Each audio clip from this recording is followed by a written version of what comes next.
여러분들은 행복하십니까? 여러분들의 신앙생활이 정말 즐겁습니까? 여러분 신앙생활이 날마다 행복하고 주께서 주시는 안식 가운데 평안함이 있기를 축원합니다. 신앙생활은 정말 생기가 넘치고 즐거워야 돼요.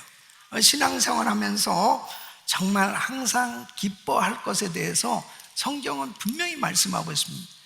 데살로니가전서 5장 16절로 18절 보면 항상 기뻐하라, 쉬지 말고 기도하라, 범사에 감사하라, 이는 그리스도 예수 안에서 너희를 향하신 하나님의 뜻이니라. 그러니까 우리가 항상 마음의 즐거움을 가지고 기쁨이 넘치는 그런 신앙생활이 되는 것은 하나님의 뜻입니다. 그런데 마음의 즐거움을 갖는다 했을 때 이 마음의 즐거움은 세상적인 즐거움이 있고 영적인 즐거움이 있어요. 여러분, 이 세상적인 즐거움은 어떤 환경과 조건이 근거가 되는 즐거움이에요. 그러니까 내가 만족할 수 있는 환경이 되어야, 내가 원하는 환경이 되어야 내가 가질 수 있는 것을 가졌을 때 그때 즐거움이 생겨질 수 있죠. 이런 세상적인 즐거움은 마치 깨지기 쉬운 그릇과도 같고 잠깐 있다 없어지는 안개와도 같은 거예요. 그래서 정말 내가 늘 행복하고 늘 즐거워할 수 있는 그런 환경은 절대로 이 세상에 살면서 주어지지 않습니다. 그러니까 잠깐 있다 사라지는 안개처럼 뭔가 정말 세상에서 어떤 즐거워할 수 있는 그런 조건이 만족될 때는 참 즐겁지만 그런 것들이 사라지면 금방 또 이 세상의 근심, 걱정, 염려와 세상의 모든 그런 어두운 세력들이 내 마음을 공격한단 말이에요. 그러니까 세상에서 얻는 이 즐거움이라고 하는 것은 한계가 있어요. 그러나 영적인 즐거움은 바로 이 세상의 어떤 환경과 조건에 근거하지 않습니다. 하나님이 주시는 이 즐거움은 영원한 즐거움이에요. 영원한 즐거움이에요. 그러니까 항상 기뻐하라고 하는 이 말씀은 세상의 즐거움을 가지고 신앙생활하면서 항상 즐거워하라는 게 아니에요. 하나님이 주시는 그 즐거움으로 기뻐하는 그런 평안함을 누리는 신앙생활이 되는 것을 말씀하고 있습니다. 그러니까 보십시오. 사도 바울은 자신이 감옥에 갇혔어요. 감옥에서 뭐가 그렇게 즐겁겠습니까? 그가 매를 맞고 정말 그 옥에 갇혀서 너무 육신적으로 힘든 가운데 자신을 걱정하는 빌립보 성도들을 향해서 빌립보서 4장 4절에 이렇게 격려합니다. 주 안에서 항상 기뻐하라. 내가 다시 말하노니 기뻐하라. 그러니까 사도 바울이 여기에서 이 빌립보 성도들을 향해서 기뻐하라는 이 기쁨은 영적인 기쁨이지 절대로 세상적인 즐거움을 이야기하는 게 아니에요. 세상적인 기쁨이라고 한다면은 사도 바울이야말로 고통스러운 환경인데 뭐가 기쁠 수 있겠습니까? 그러니까 정말 우리가 신앙생활하면서 내 신앙생활이 정말 기쁘고 즐거워야 되는데 감격하면서 정말 감격이 넘치는 그런 하나님이 주시는 평안과 자유함 있는 이런 신앙생활이 돼야 되는데 만일 그러한 기쁨이 없는 신앙생활이 되고 있다면 그것은 바로 세상에서 얻는 그런 즐거움으로 신앙생활을 하려고 하기 때문에 하나님이 기뻐하시는 신앙생활이 되지 못하는 겁니다. 여러분은 마음에 영적인 즐거움이 있습니까? 이 영적인 즐거움을 얻게 되면 어떤 열매가 나타나느냐, 어떤 유익이 있느냐? 첫째는 얼굴에 이 빛이 나요. 얼굴이 빛나고 생기가 넘치게 돼 있습니다. 그래서 잠언 15장 13절에 보면 마음의 즐거움은 얼굴을 빛나게 하게 돼. 마음의 근심은 심령을 상하게 하느니. 그러니까 여러분, 사람의 얼굴은 마음의 상태를 그대로 보여주는 거울과 같습니다. 제가 이렇게 설교하면서 여러분들의 얼굴을 쫙 이렇게 보잖아요. 보면서 지금 설교하고 있거든요. 예. 여러분 안 보는 것 같죠? 내가 다 보고 있어요, 지금. 예. 다 이렇게 지금 쫙 한번 보면 다 보여요. 그 얼굴로 그대로 나타납니다. 어떤 분은 이마에 시험 중이라고 써붙인 사람들, 어떤 사람은 이마에 공사 중이라고 써붙인 사람, 불편을 끼쳐드려 대단히 죄송합니다. 예? 여러분, 마음에 있는 것이 그대로 얼굴로 드러나요. 근데 마음에 즐거움이 있잖아요. 그러면 얼굴에 빛이 난다니까. 생기가 넘치는 거예요. 이게 마음에 즐거움이 있으니까 그 기쁨이 얼굴로 나타난다니까. 그러니까 신앙생활 하면서 마음에 정말 하나님이 주신 영적인 즐거움이 있는 사람은 교회 오는 발걸음이 얼마나 가벼운지 모릅니다. 이 생기가 넘쳐난다니까요. 두 번째는 삶이 유쾌하게 됩니다. 예, 유쾌한 삶이 되는 거예요. 이 잠언 15장 15절 말씀 보면 고난받는 자는 그날이 다 험악하나 마음이 즐거운 자는 어떻다고요? 항상 잔치하느니라 그랬습니다. 예. 야, 어제도 결혼식 하는데요, 보니까는 이 신랑이 입장하는데 난 신랑이 그렇게 좋아가지고 입장하는 거 처음 봤어. 예. 아주 오랫동안 장가 못 갔거든요.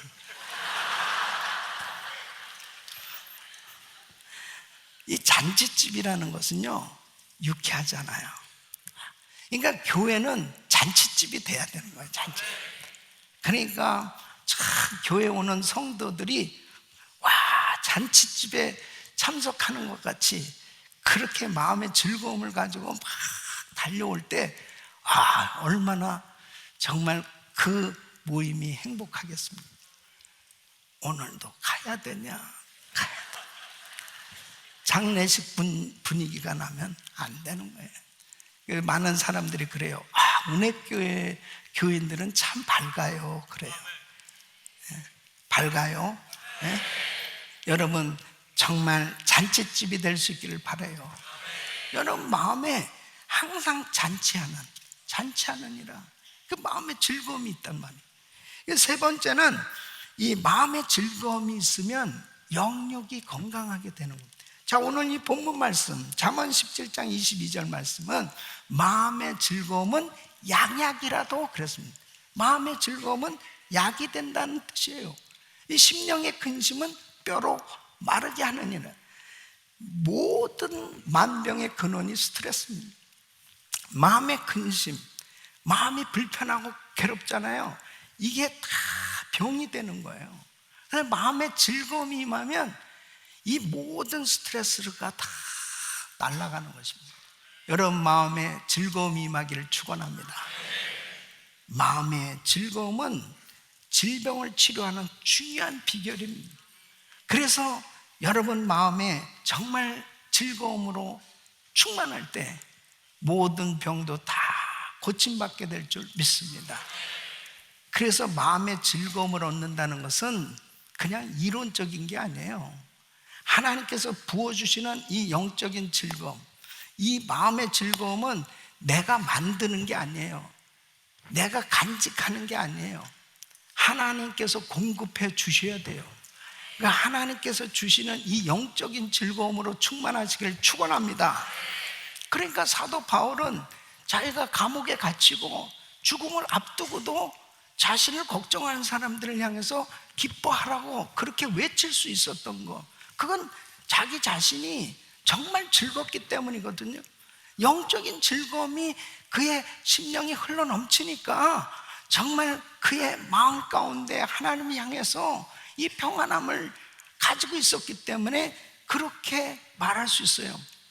저와 우리 성도님들은 사도 바울처럼 어떤 시험과 환난 가운데서도 마음의 평안함을 가지고 기쁨 가운데 즐겁게 신앙생활해야 될 줄로 믿습니다. 즐겁게 신앙생활해야 돼요. 자, 그러면 어떻게 하면 이렇게 마음의 즐거움을 얻을 수 있을까? 어떻게 정말 그렇게 항상 기뻐하라고 바울이 말씀한 것처럼 항상 생기가 넘치고 기쁨이 넘치고 의욕이 넘치고 자유함이 넘치고 그렇게 행복한 신앙생활을 할 수 있을까? 마음의 즐거움이 있어야 돼요. 그런 마음의 즐거움을 얻을 수 있기를 바랍니다. 그 첫째는 구원의 은혜를 받아야 돼요. 구원의 은혜를 받으면 마음의 즐거움을 얻을 수 있어요. 자, 사람에게 가장 큰 기쁨은 구원의 기쁨입니다. 이 세상에서 정말 여러 가지 종류의 기쁨이 있지만 내가 예수 믿고 하나님께로부터 구원을 받았을 때 그 기쁨은 가장 큰 기쁨이에요. 이 베드로전서 1장 8절로 9절 보면 예수를 너희가 보지 못하였으나 사랑하는도다. 이제도 보지 못하나 믿고 말할 수 없는 영광스러운 즐거움으로 기뻐하니 믿음의 결국 곧 영혼의 구원을 받음이라. 영혼의 구원을 받음이라. 그런 영광스러운 즐거움으로 기뻐하니, 그러니까 예수 믿고 성령으로 거듭났을 때, 야, 내가 천국 백성이 되었구나. 이 영적인 이 성령의 은혜를 받게 됐을 때, 그 거듭났을 때, 와, 눈에서 눈물이 흐르는데 이 마음에는 기쁨이 흘러넘치는 거예요. 나 같은 죄인 살이신 그 주님의 은혜에 놀라와 그 기쁨을 감추지 못하고 찬양을 하게 되고, 이러한 기쁨이 여러분에게 흘러넘칠 수 있기를 바랍니다. 최고의 즐거움이에요. 여러분, 하나님께서 에덴 동산을 창설하셨을 때 아담과 하와에게 기쁨을 주신 거예요. 그 에덴 동산은 정말 벌거벗었으나 부끄럽지 아니하고 하나님과 더불어서 기쁨을 누렸어요. 그런데 이 뱀 사탄이 선악과를 먹게 함으로 죄를 지었어요. 죄가 들어옴으로 그 즐거움을 잃어버린 거예요. 에덴 동산에서 쫓겨나게 됐어요. 그 에덴 동산에서 쫓겨난 인생, 죄 가운데 사는 인생은 그 즐거움을 상실한 겁니다.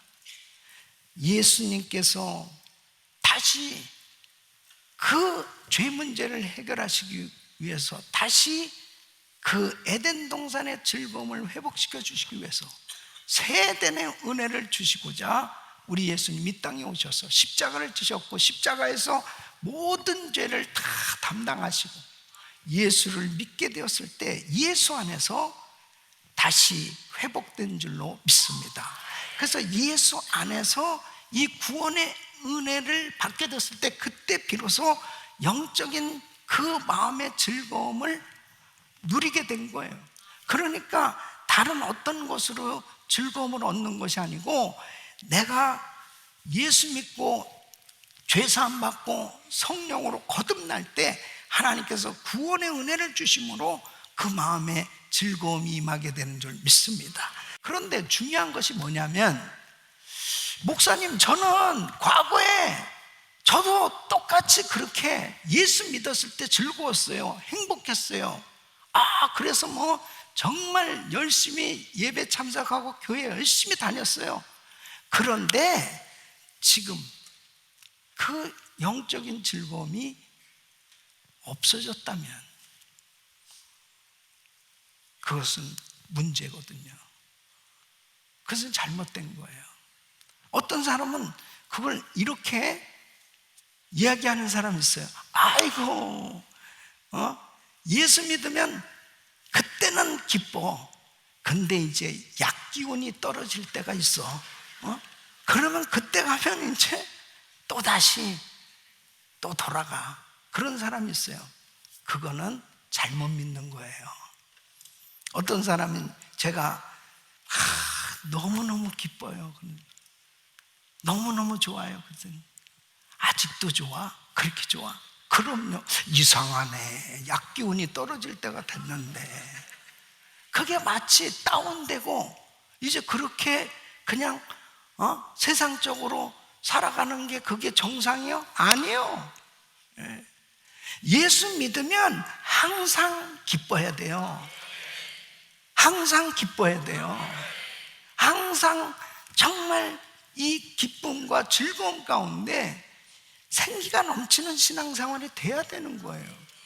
그렇다면 구원의 즐거움, 이 영적인 즐거움을 상실했다면 어디에서 문제가 생겼는지를 아셔야 돼요. 자, 다윗을 보세요. 다윗이 왕이지만 법궤가 예루살렘에 도착할 때 덩실덩실 춤을 추면서 그렇게 기뻐했다고요. 그에게 있어서 이 구원의 즐거움이 넘치는 그런 행복한 신앙생활이 됐던 거예요. 그런데 다윗이 밧세바와 간음죄를 저지르고 죄를 짓고 난 다음에 그는 이렇게 회개하면서 기도합니다. 시편 51편 11절로 12절 보면 나를 주 앞에서 쫓아내지 마시고 주의 성 내게서 거두지 마소서. 주의 구원의 즐거움을 내게 회복시키시고 자원하는 심령을 주사 나를 붙드소서. 주의 구원의 즐거움을 내게 회복시키시고. 그러니까 자기에게 가장 고통스러운 게 뭐냐면 자기는 지금 왕이에요. 그리고 권력과 모든 걸 다 가지고 있는 사람이에요. 그런데 달라진 것이 있다면 내 마음에 성령님이 근심해서 내가 죄를 짓고 난 후에 성령님이 근심하시 그 근심 가운데 이 구원의 즐거움을 잃은 거예요. 그러니까 하나님 이 구원의 즐거움을 회복시켜 주옵소서. 여러분, 우리에게 있어서 예수 믿는 사람의 제일 고통스러운 게 뭐냐면 정말 신앙생활하면서 즐거움이 없는 게 이게 고통이에요. 그러니까 사도 바울은 구원의 즐거움을 회복시켜 주시옵소서. 구원의 즐거움. 여러분이 만일 지금 영적인 즐거움을 잃어버렸다면 회개해야 됩니다. 여러분은 어디에서 지금 성령님을 근심케 하는 잘못된 죄를 지었기 때문에 바로 여러분 마음에 이 구원의 즐거움이 없는 거예요. 원래 구원의 즐거움은 영원해야 되는 것입니다. 그런데 이 다윗처럼 내가 뭔가 죄를 지었기 때문에 이 구원의 즐거움을 잃어버렸어요. 회개하고 회복할 수 있기를 바랍니다. 두 번째는 하나님의 사랑을 경험하고 나눌 때 마음의 즐거움을 얻게 되는 겁니다. 여러분, 사랑은 기쁨을 만들어내는 거예요. 근데 이 사랑은 우리가 만들 수 있는 게 아니에요. 하나님은 사랑이시라. 바로 그 하나님을 만날 때 비로소 사랑을 경험합니다. 진짜 사랑을 알게 되는 거예요. 그러니까 바로 그 하나님을 만났다는 것은 내가 영원히 사랑할 대상을 만났다는 거예요. 내가 정말 사랑할 수 있는, 영원히 사랑할 수 있는 대상이 예수 그리스도예요. 바로 그 예수님을 만났을 때 하나님의 그 사랑을 깨닫게 되었을 때, 야, 내가 뭔데 하나님께서 나를 이렇게 사랑하시고 내가 정말 이렇게도 하나님을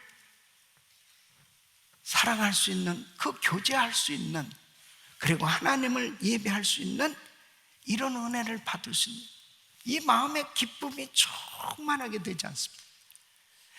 그리고 예수를 믿게 됐을 때 우리에게는 영적인 가족을 하나님이 만들어 주신 거예요. 그 영적인 가족은 내가 사랑할 수 있는, 사랑을 표현할 수 있는, 사랑을 줄 수 있는 대상을 하나님이 우리에게 주신 거예요. 그것은 곧 내가 마음의 즐거움을 가지고 행복하게 살 수 있도록 하나님이 우리의 환경을 만들어 주신 겁니다. 그러니까 아담을 위해서 아담이 혼자 있을 때는 사랑할 대상이 없잖아요. 그래서 아담을 위해서 하와를 지어주신 거예요. 그래서 부부를 만들어주신 것은 서로 사랑함으로 즐거움을 갖고 살아갈 수 있도록, 이 사랑할 때 즐거움을 얻게 되거든요. 그러니까 그 즐거움을 얻을 수 있도록 가정을 이루어주신 거예요. 그러니까 우리가 진짜 사랑, 진짜 마음의 즐거움이 흘러넘치려면 하나님의 사랑을 경험하셔야 돼요. 시편 16편 3절에 보면 땅에 있는 성도는 존귀한 자니 나의 모든 즐거움이 저에게 있도다. 하나님께서 이렇게 우리에게 즐거움을 허락하시는데, 요한일서 4장 8절에 보면 사랑하지 아니한 자는 하나님을 알지 못하는 하나님은 사랑이시고, 그래서 요한복음 15장 10절로 11절에 이렇게 말씀합니다. 내가 아버지의 계명을 지켜 그의 사랑 안에 거하는 것 같이 너희도 내 계명을 지키면 내 사랑 안에 거하리라.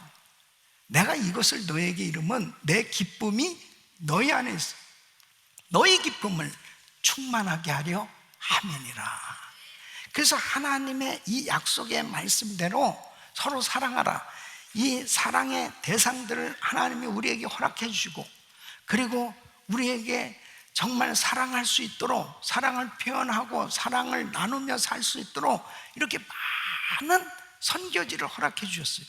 그래서 그렇게 나누고 베풀며 살 때 우리에게 놀라운 영적인 즐거움을 부어주신 줄 믿습니다.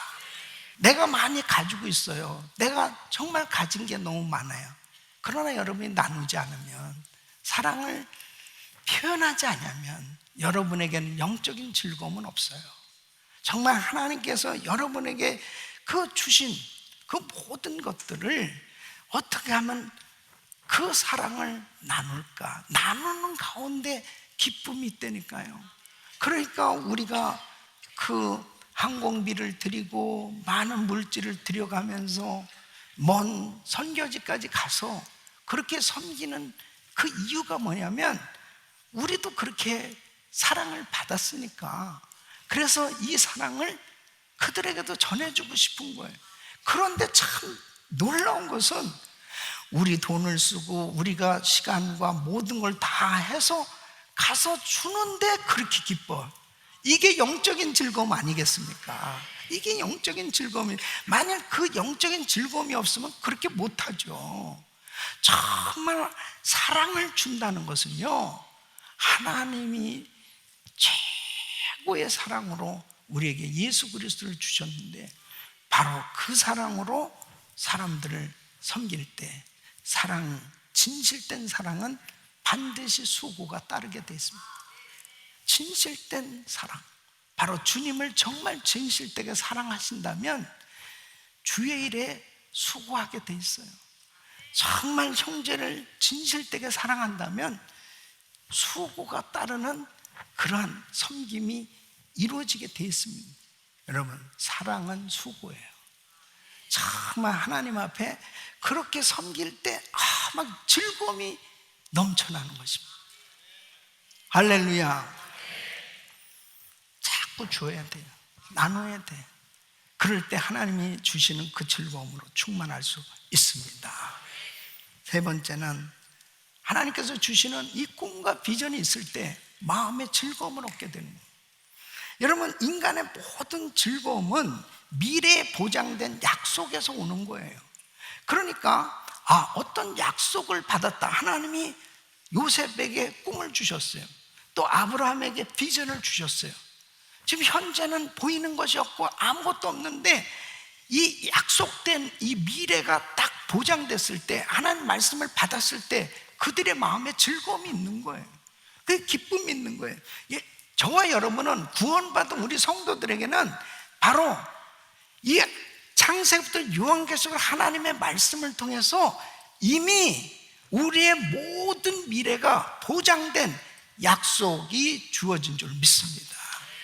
하나님께서 이러한 약속을 우리에게 주셨을 때, 이 약속을 가졌을 때 기쁨이 충만하는 거예요. 기쁨이. 여러분, 예수님께서 제자들에게 너희들 예수 믿기 때문에 나 때문에 욕을 먹을 수도 있어.